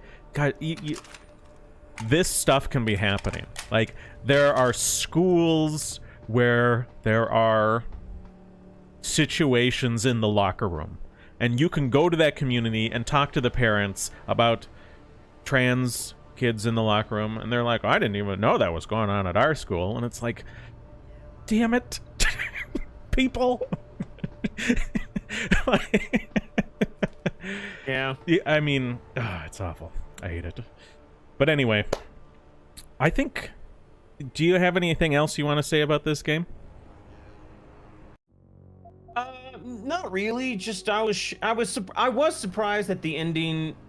I was surprised at the middle ending here, and how like sort of reminiscent it was of like, you know, Escape from LA's ending with what's his name? Kurt.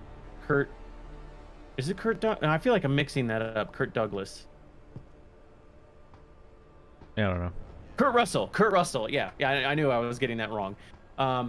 Yeah, and that film's kind of weird, but I mean, in the end, the cool thing for him to do is to like shut down technology in the world with the satellites and bring everybody back to the year 1500. Now, I don't actually think that's what people should do, because if you do some kind of abrupt thing like that, that's very irresponsible. And that will get, like, if you had a bunch of satellites that could shoot a bunch of electromagnetic impulses or pulses across the globe and shut down technology and effectively take us back to a technological state that we were at in the 1500s, I think that would be immoral, because you would kill off billions of people overnight. Oh yeah, it'd be real bad. Yeah, it would be very bad. We don't know who would come out on top. I mean, it would just be evil. Now, the thing to do is you reduce things, you know, over time. Like you set benchmarks, or you have hallmarks, like, or points that, like, in 10 years we want everybody, like, okay, like, you know, for example, in the United States, most of us, like, I think it was like 60-70% of us before World War II were like working in agriculture or something like that. You know, we should set a goal like, okay, by 2050, we want all of our industry to be returned to the United States. And, you know, we want 50% of the public to be working in agriculture again, you know, and you know, implement benchmarks like that, stage, you know, have these periodic goals. That's the responsible thing to do.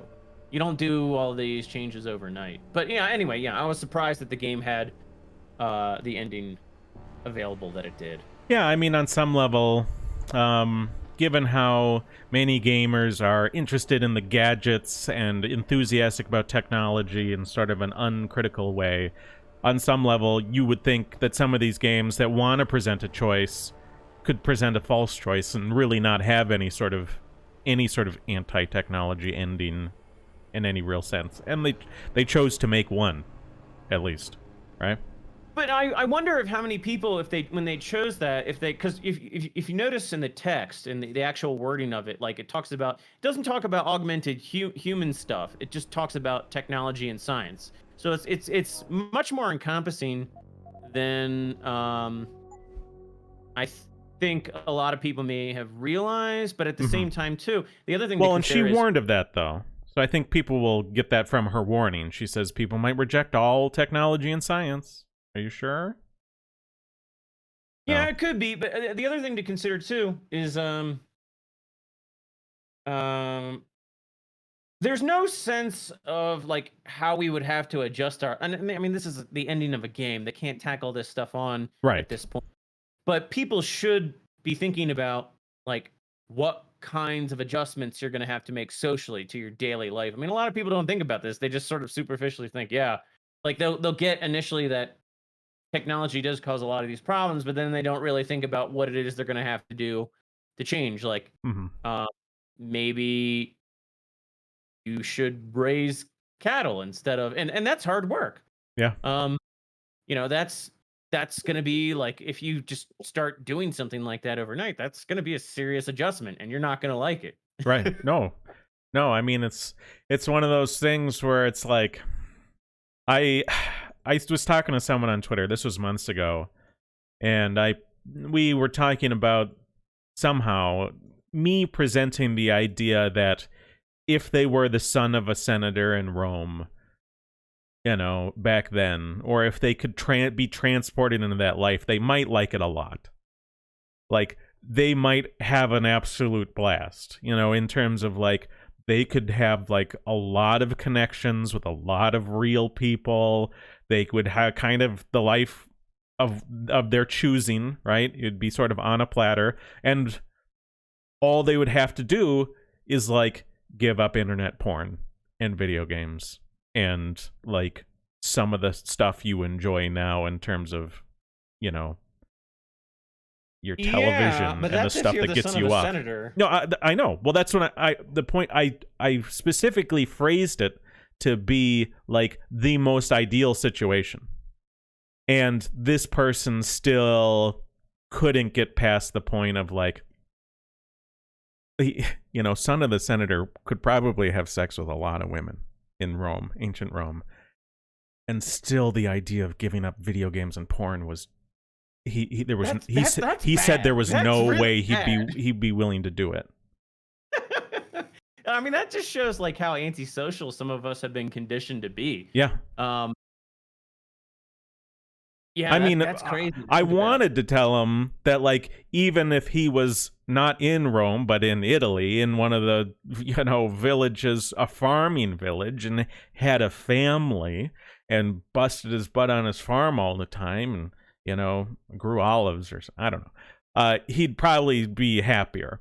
But he was too interested in the consumerism, so I thought at least I could make the point to him that, you know, being the son of a senator in a time that's more social and more personal, and that could be great. And he's like, no porn, no video games. Are you insane? I'd die. Yeah, well, I mean, people have to. You know, the current state of our society is such that like we are addicted. Yep. To the kind of life that we have now, this consumeristic, nihilistic, individualistic way of life. And, you know, like any addiction, not healthy. Mm-hmm. And, you know, we don't realize that we're not healthy. Right. And we don't realize we're sick. I mean, we are swimming in the sickness. Mm-hmm. And when you're swimming in the sickness, you can convince yourself over and over again that like the sickness is perfectly normal. It's perfectly fine. And by the way, me and Krogan, we're starting a band, and that's going to be the name. Swimming in the Sickness. I like it. But yeah, this is getting me thinking, though. I really need to do my stream about technology. We've been putting that off for a long time. Yeah. So I've been telling these guys that I'm definitely going to do a stream on the main channel about technology. I know if you have time, you want to join, right? Yeah, I would still be interested. Okay. I think I will have my video done this weekend, and I'll upload that to Subscribestar guys and give them access to that for like a week or so, and then I'll release it publicly. But you know, once I upload it, they're assuming like they don't give me all this feedback and say you need to change this and that and blah blah blah. Like, I can probably have some, you know, more available time to do something else after next week. So yeah, it's just been eating up all my time. It's yeah, driving me crazy. So that's something to keep in mind for all of you. Some of you have been asking me about the technology stream. I definitely want it next month. This needs to stop getting put off. And just so you know, Krogan's nearly done with his video. If you're on his subscribe star, you'll probably get to see it early. Soonish, maybe even. Like this weekend, you were thinking? We'll see. Yeah, I think I'm going through right now. It's over 2 hours. It's about 2 hours and 15 minutes, and I'm going through just sharpening it, editing it up, some segments, adding music, doing things like that. But I'm pretty confident I will have something to upload Saturday, but we'll see. I've said that before, and it hasn't worked out. Soonish. Zakun says, who would prefer porn over sex? Well, somebody who doesn't know that there's something wrong. I mean, in my video, I have a video on my main channel called mature content and traditionalism, something like that. I'm arguing against porn. I'm arguing for traditionalism. I start to make the case that people are engaging with porn more and engaging with each other less, right? And I talk about rates of we can look at ways that people can engage with each other that's not healthy, and ways that are healthy, and we can kind of see those going down while porn use is going up. For example, I talked about peeping toms being sort of like a dead phenomena, and being a peeping tom is not a good thing, but it is somewhat of a thing people did with other real people, and now they're just at home perpetually on their screen. And you tell them hey, go be the son of a senator in Rome, and they're like, no, I need the screen.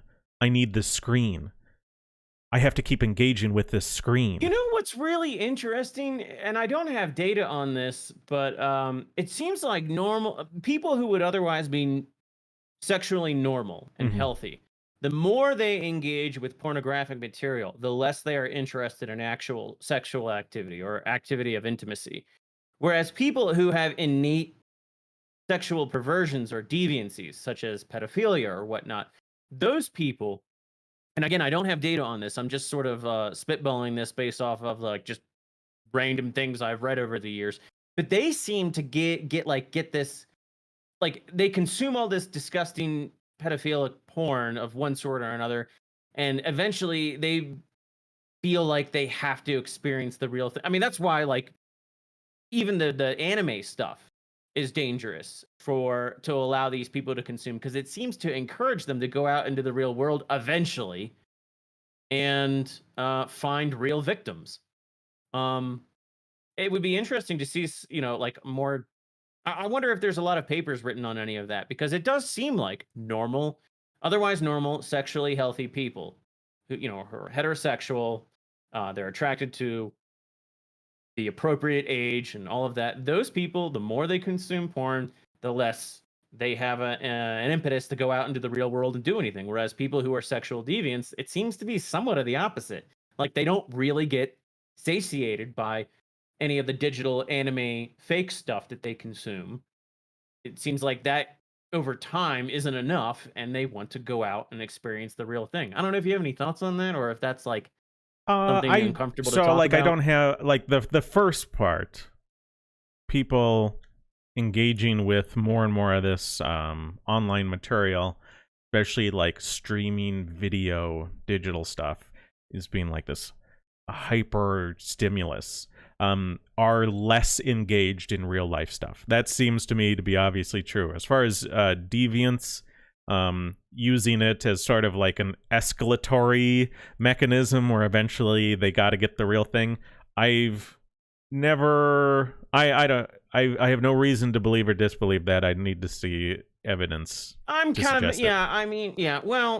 It just seems like most of the pedophiles and people like that you read about, they consume a lot of material, online material, and they also end up acting out in real life. Whereas people who are chronic heterosexual porn consumers, they don't really act out in real life. You know what I mean? They a lot of them die alone. Go out.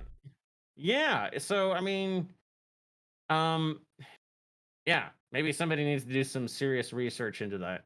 I don't know. Like I said, I'm spitballing. Well, I'm sure here. There is probably some research into porn use among child sexual abusers and stuff like that. It's just really dark stuff to get into. Like, I mean, Yeah. you start Well, reading and God, a little bit about you some know, of this, and it's just like, it's really disturbing. Well, and you know what's going to happen is you're going to Google to search for papers on this, and you'll be put on some list because right. they think you're trying to find the material they're trying to find when in fact you're trying to find material on their pathology, right? Right.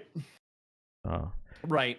It's one of those things where it's like, yeah, the fact that people are keeping track of everything you search for online, and like at some point in your life you might be confronted over what books you've purchased off Amazon. Like, it was kind of a bad deal. Yeah. Zakun says sexual perverts are often obsessed over violent content, whether magazines or porn. Yeah, that may be. I don't know. There may be a correlation between like the sexual perverts and sort of an obsession with violence. But yeah, I think that's about it for today. So, I mean, Deus Ex Human Revolution, was it a terrible game in terms of the pause? No, but it was there to some degree. Not too bad. I know why people... this is the first time I've ever played it, and now I know why people like it. It was a pretty good game overall. There was some goofy things. I'm not big on like cover-based shooters, and I wasn't super into the way this game did stealth, although if I had done a lot more with engaging the augmentation system, maybe I would have just enjoyed it more. But I had some crazy games, Krogan, where I would like run through these crazy rooms, just narrowly not dying to everything, and then like abusing the fact that I'm invulnerable during the next cutscene. Like, I played some of this game in a way where they did not intend you to play it. And some of it was a waste of time, and some of it was just fun. But I know why people like it now. It's a fine game. Let me take a look at it. If you already have it, or you can get it for free, I don't think you're poisoning your mind too much by playing it. That being said, it's still like $20 on Steam, which I feel like is a lot for a decade-old game. I do. I definitely do. This is the director's cut, which I guess wasn't released until a couple years later, but let me see if there's the non-director's cut somewhere. Skyrim came out the same year as this. Oh, gosh. That's probably still $1 million, huh? Oh, how much is Skyrim? Oh, I don't. Let me look. Actually, you know what? Because it's in my library, it's not going to show up. Or the price won't. It probably. Yeah, no, it does. Oh, wow. The special edition is $40. Jeez.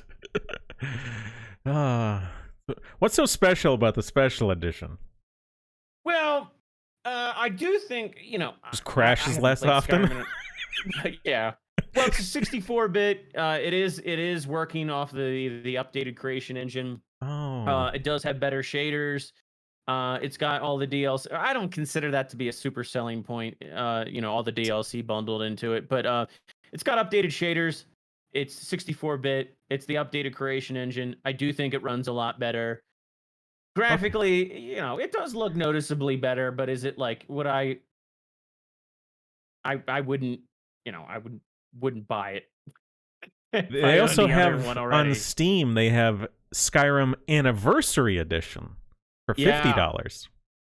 Yeah, that's ridiculous. So you can pay $20 for the version, or you can pay $40 for the version that crashes less and runs better, or $50 for the version that doesn't crash as much and looks a little better and has all the creation, or has like $20 worth of Creation Club stuff in it. Ooh. Yeah. It's just, yeah. Oh. Dead Space 2 came out in 2011. Metal Gear Solid HD Collection came out in 2011. Yeah. Yeah. God, a lot has happened in past decade, and it doesn't really feel like a decade, to be honest. Mm-hmm. Oh, you know what else came in 2011? Portal 2. That's a good one. That is a good game. Yep. We played that in a live stream. Is that still up somewhere? Yeah, I believe so. It should be on my YouTube channel, you and me playing Portal 2. What else came out in 2011? Yeah, Dark Souls, L.A. Noire, Battlefield 3. Press X to doubt. Oh. I guess The Witcher LA 2 Noire came out reference. at that time, too. So, do you know Life is Strange, those video games? I do, and my our good friend Renee is obsessed. Well, I shouldn't say.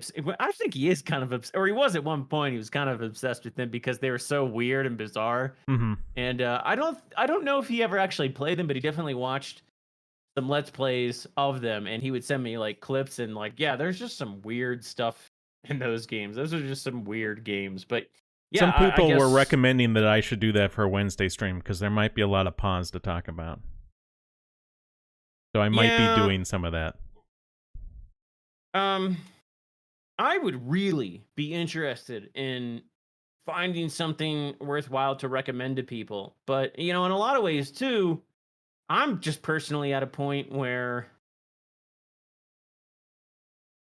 I wish I could convince more people to become more locally and politically active. Mm-hmm. And like, I don't want to like convince people that like, oh, you can never play a video game again or something like that. But I don't know. I just feel like a lot of people who appreciate any of the work that you or I have done and other adjacent quote unquote content creators, feel like there's this tendency to like sort of consume the content, be like, yeah, there's some nasty stuff going on, and then just like they move on to the next product and consume the next product and either complain about it or give it minimal praise or find some. And I just, I don't know. I hope that in the coming months, more people will be inspired to maybe play less video games. Maybe not. Maybe getting them to the PS5 isn't a good idea. Maybe the PS5 is not a good investment of your time and money. Right. And I don't know, because I get a lot of messages from people talking about like, should I get the PS5? Is it worth it? And it's just like, man, like, I don't have the PS5, and you get where I'm coming from. Yeah. I mean, it's Again, like, it's unfortunate. I mean, at the end of the day, Krogan and I want to see our viewers, you guys. I mean, more than anything else, we'd like to see you guys find wives, have kids. I mean, when it comes, let me tell you, my grandpa, when he died, he was in the hospital bed, and he was telling the nurse, right? He had all his grandkids around him, and a lot of his kids too. And he was telling the nurse about them. He said, oh, well, here's my granddaughter, and she's doing this, and she just had her third kid, and oh, here's my other granddaughter, you got to meet her. And she's doing this, and, she started this business, and it's going well, and I got a grandson over here in that part of the country, and I got a grandson over here. It's not like he was going to tell anybody about a game he won at, I'm glad we get to play games together. Like on my Sunday streams a lot, I play Deep Rock Galactic, and I invite some of you guys on the stream to come play with me. And we just play a game together, which is fine. It's like 2 hours on a Sunday. Some of you guys pop in, you're only there half the time. 30 minutes on a Sunday, that's fine.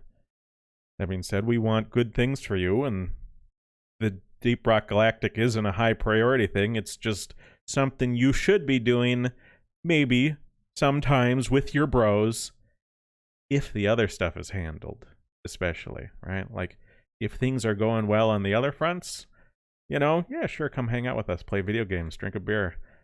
But if things aren't going well on those other fronts, don't just hang out with us and play video games all the time and run from that. Zakun says, Yeah. does Embargo and Krogan know who Varg is? I do know Varg. I'm not like super like I don't know everything he posts and everything he said, so I'm no expert on the Varg history. You're not a Varg connoisseur. Yeah, not a Varg connoisseur. So if you have like some take that he's got that I don't know, I mean, that's just the way it is. So, Piers says, Life is Strange. True Colors is super boring. Well, I was going to maybe try the original Life is Strange, because that sort of kicked off the whole thing. And the original is free. Right? Oh, is it? Yeah. So, I don't have to give any of these people money. You know what I'm saying? Like, these people don't need our money. Yeah, I was also going to say, it would be nice to stream a game or talk about a game that was like legitimately good. Yeah. And legitimately like wholesome in some sense. And we had Deep Rock Galactic, but periodically I look around for something and I just don't see it. Mm-hmm. So. Well, when's Height Mat Defender Waldgang coming out? I don't know. I haven't kept up with that. I think he has made some progress on that. Yeah, I think he's been working on it. And I know this month they had their game jam, I believe, March. I'm not sure how they went, but I made sure to promote it on my Twitter and my and there was a Finnish guy who tagged me on Twitter telling me that I reposted Roland's post about that, and this Finn told me that because of that repost, he went to the game jam and made a game. So I that's good. Reposted that. Yeah. So I mean, that was nice. Yeah. Very excellent to see. Yeah. No, that's great. For any of you guys who have thought about creating games, art for games, music for games, doing coding, it's like, don't just sit around and watch game streams. When we have our guys, people who care about the same issues as us, who are willing to bring you into that world via a game jam. And then that could turn into a fun thing. You could form relationships with multiple people, and then you're working on a real project at some point with some of those people.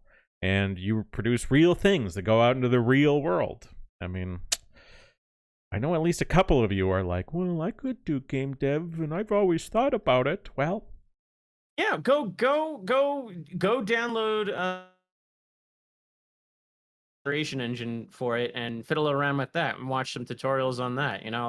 There's all kinds of resources for that. And if you I mean, honestly, people they should probably download like Unity or Unreal and watch tutorials on that. But I mentioned Skyrim and the Bethesda engine and all that because there's just so many tutorials and so much knowledge and so many forum posts on that it's just like I feel like it's a lot more accessible to your average person who has no background in anything than Unity or Unreal or these other engines. I think so. But I could be wrong. I haven't ever really been all that active in like the Unity or the Unreal scenes. I haven't really delved into that, so I could be wrong about that. But I do know that there's a very strong, accessible modding scene for the Bethesda games, and you can learn a lot modding those games. I mean, you can learn how textures and models work. You can learn about coding. You can learn about narrative design. You can, all kinds of things. You can learn about, how to operate 3D Maya, animations, all types of stuff. So, and, lots of people will be happy to answer your questions fairly quickly. If you make a post on a forum somewhere, somebody will respond. I mean, the caveat is, I think that those modding communities have a lot of degenerates in them as well. So, yeah. That's sort of the problem there, but yeah. Nero says, I think joining our guys is a terrible idea. You'll get blacklisted and lose having a career. Well, I think more than ever before, people understand OPSEC, right? Like, I don't think to join our guys, you need to give them your real name and address.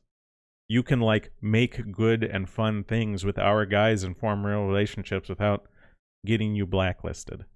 I mean, this seems to me, no offense, Nero, but an excuse to do nothing. can't do anything. That's a big because problem. I'll just get blacklisted. I mean, like eventually, if we really want to win in a meaningful sense, a lot of us are going to, like, there will be consequences to winning. And if you think about, our ancestors, they faced horrible things. Yeah. Much more horrible than getting doxxed or losing a job or a bank account. And I'm not saying those things are easy to deal with, you know, because like that those are all terrible. But I mean, again, we have to think about, like, how bad do we want to win? I mean, and that ties into the whole conversation of, like, maybe we're not going to actually start winning until we actually start suffering, in some sense. So I mean, but we could have an hour discussion about that. Yeah. Well, I mean, you could run with our guys, make some fun things, and easily turn it into a career. It's not whatever. I mean, do what you want. Well, Varg says there should be a distinction between people who have a great idea for a game and people who have actual talent or skill. And I think an activity like the Game Jam is what actually sort of separates those groups, right? You've had the people who've like, oh, I've got a good idea for a game. And then you people have show up to a Game Jam and make a game. And then they actually show some promise because what they're making is good, right? Yeah, I mean, also, like, even if you just have a series of ideas, I mean, you can be somebody who has ideas, and you can understand, like, what makes good, like, what are good mechanics in a game, what are bad mechanics out of a game. But you have to write it all out. Write it all out, storyboard it, make a chart, do all of those things, and then present it to a code monkey. You got to learn how to sell it. You can't just be like, I got a good idea, and then everyone's got an idea. Don't do anything with it. Everybody does. Yeah. Everybody does. But I guess what I'm saying is if all you have at the moment is ideas, and you have no skill sets for it, there's still something you can do. You can still, like, write it all out and chart it. Right. There's ways to make your ideas more actionable, right?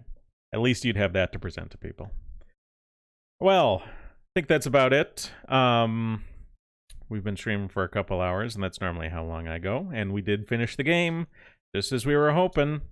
Zakun says he'd love to make a strategy game, but he doesn't know how to code. Well, I mean, that's something you could always look into. I don't know what you're planning on doing with your life in terms of if this could be a career for you. I mean, there's a lot of things you could do, and something to think about in terms of, like, if you're into the idea of game systems. I'm much more into, like, game systems. As I've mentioned to some of you before, in a previous life, I've talked a lot and made videos on RPG game systems and world creation, right? That sort of stuff. If you like that sort of stuff like I do, a lot of people, before they make video games, they make board games. And I believe even those guys who made Disco Elysium, they had a board game or something. I don't think it was a financial success, but it was a lesson learning experience before they made video games. Varg says, if he ever gets dirty rich, I'll fund a game of my dreams. Well, buy a lottery ticket. Just don't buy too many. Well, do you have anything to say before we go, Krogan? I think that's about it. That's about it. Thanks for everyone for coming. I'll be playing more video games this weekend. Remember, I stream Saturday and Sunday at 3 p.m. Eastern Standard Time. I'm not sure what I'll do on Saturday, but Sunday we'll probably, do the Deep Rock Galactic thing where we all, if you want to play with me, you add me on Steam, Gaming Embargo, and we play Deep Rock Galactic together on Sunday for a couple hours and call it. But that's about it. Have a good week, everybody, and I'll see you this weekend. Peace.